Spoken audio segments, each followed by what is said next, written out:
ஜப்பானிய பழமொழிகள். காதலன் கண்ணுக்கு அம்மை தழும்புகளும் அதிர்ஷ்டக்குறிகளாகும். கோழிதான் சேவலை கூவச் சொல்கிறது. நல்ல காற்று 1000 அவுன்ஸ் மருந்துக்குச் சமானம். நாவுதான் பெண்ணுக்கு வாள், அது துருப்பிடிப்பதே இல்லை. 10 வயதில் விசித்திர குழந்தை, 15இல் கெட்டிக்கார இளைஞன், 20இல் சாதாரண மனிதன்.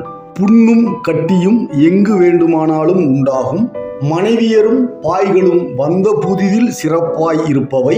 மனைவியின் 3 அங்குல நீளமுள்ள நாக்கு 6 அடி உயரமுள்ள மனிதனை கொல்ல முடியும்.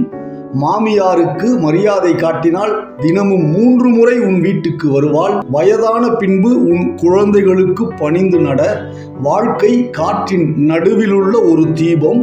விவாகமான பெண்கள் அனைவரும் மனைவியராக மாட்டார். இளம் மனைவி தன் வீட்டில் நிழலாகவும் எதிரொலியாகவுமே இருக்க வேண்டும்.